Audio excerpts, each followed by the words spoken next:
Hello and good day.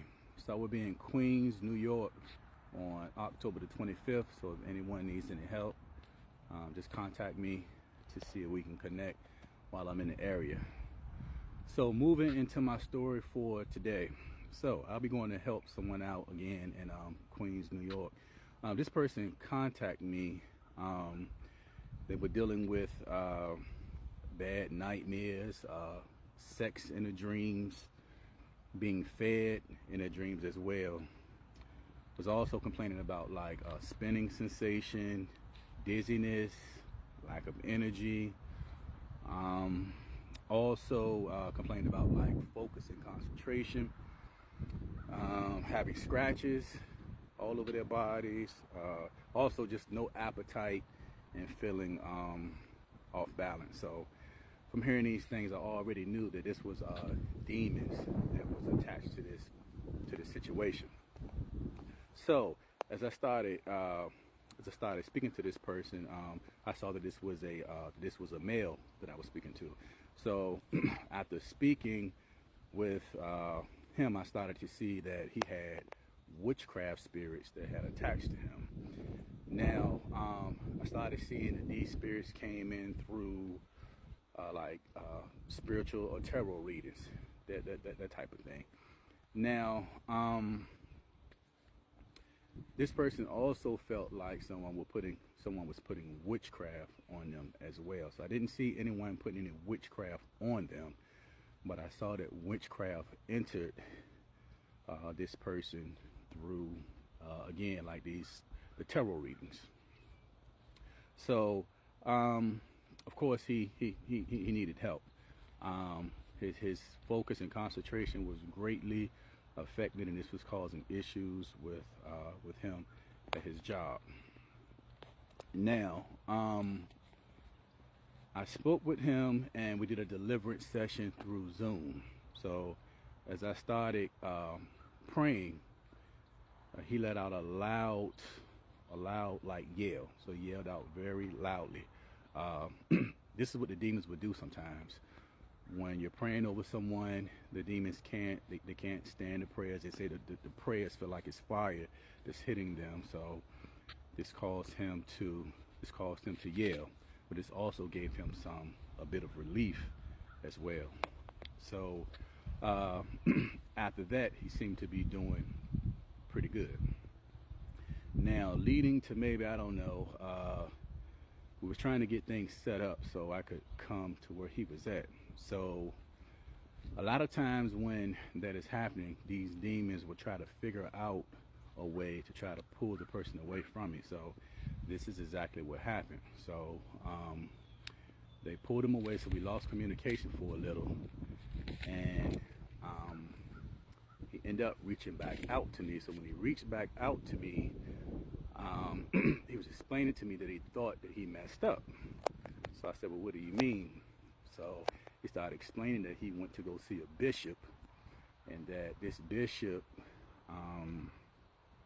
took him through like a cleansing, made some type of bath and poured over him, was praying or chanting over him, and also made him hold 2 eggs, and she started doing like an egg cleansing over him as well. So he noticed once he got back home that it was a lot of scratches that started appearing on his body. So and he just really started feeling suicidal, started feeling like he was losing his mind. So he started reaching out to me saying that he needed help. So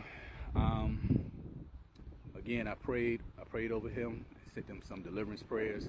So this started calming things down some, but ultimately I knew that I would need to get to him to really be able to help him out, to take him through this deeper deliverance process. I knew that I would have to get to him.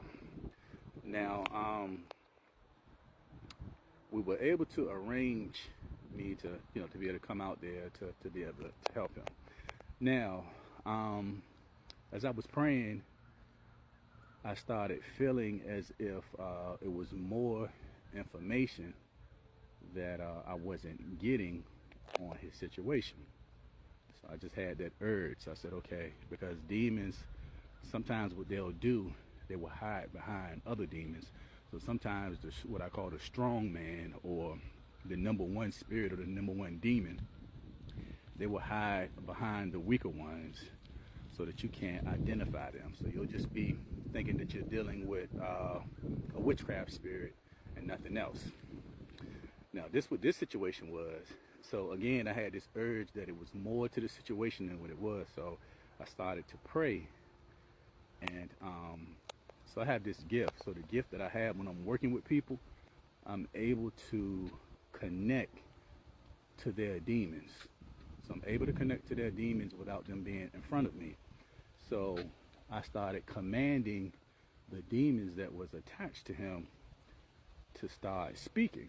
And I told them, I said, I know that you're hiding something, and I command and I demand in the name of Yeshua that you tell me what else is attached to him. So after speaking to them and commanding them to speak, they revealed to me that it was some more demons that was attached, and they attached to him through his lifestyle. So of course I commanded more details. I said, what do you mean when you say his lifestyle? So I started hearing something about homosexuality. Okay, so I started hearing something about that. Okay, I said, all right. So he was telling me they basically entered through this. So it was a gay lifestyle that he was living. So I immediately reached out to him and started talking, and I asked him, was this true? Because I'm just getting something about a homosexual lifestyle. So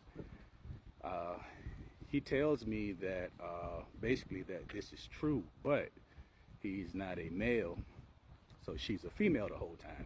So she's a female, and what happened was she was taking hormone pills, and you cannot tell that she's a male at all. You can't tell. So, well, no, you can't tell that she's a female at all. So this is how much she looks like a male. So so I was explaining to her that this is how these demons entered her. This was a strong demon. This is how they initially entered.